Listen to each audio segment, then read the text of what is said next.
Shakib সাবিলার look ফাঁস, আছেন আফজালও। Hello viewers, কেমন আছেন? আশা করি ভালো আছেন। বিনোদন জগতে জানায় আপনাদের স্বাগতম। আসছে ঈদুল আজহায় মুক্তি দেওয়ার লক্ষ্য নিয়ে তৈরি হচ্ছে শাকিব খানের তাণ্ডব। গোপনের তাণ্ডব সিনেমার কাজ শুরু করেছিলেন পরিচালক রায়হান রাফি।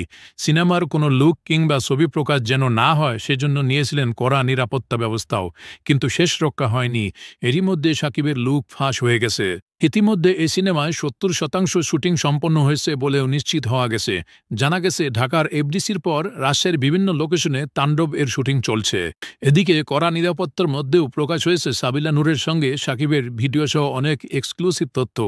সেসব নিয়েই সামাজিক মাধ্যমে নেটিজেনদের মাঝে আলোচনা চলছে। এবার জানা গেল সিনেমাটির আরও এক বড় চমকের কথা। এবার তাণ্ডব সিনেমায় অভিনয় করেছেন ২১শে পদকপ্রাপ্ত অভিনেতা ও নির্মাতা আফজাল হোসেন। এ সিনেমা দিয়ে প্রথমবার তার সঙ্গে অভিনয় করতে দেখা যাবে শাকিব খানকে। দুই প্রজন্মের অত্যন্ত জনপ্রিয় দুই অভিনেতার একসঙ্গে কাজ করার খবরে সামাজিক মাধ্যমে ভক্ত অনুরাগীদের মধ্যে উত্তেজনা ছড়িয়েছে।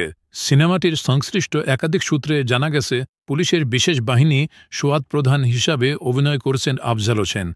বর্ষিয়ান অভিনেতা আফজাল হোসেনের অভিনয়ের ব্যাপারে জানতে চাইলে পরিচালক রায়হান রাফি বলেন, এসব নিয়ে এখনই কিছু বলতে চায় না। আগে নির্মাণের কাজ শেষ করতে চাই। তুফান সিনেমার চেয়েও বেশি চ্যালেঞ্জ নিয়ে এবার কাজ করতে হচ্ছে। সিনেমার ফাইট ডিরেক্টর ও অনেক কলাকৌশলী থাকবেন বিদেশি।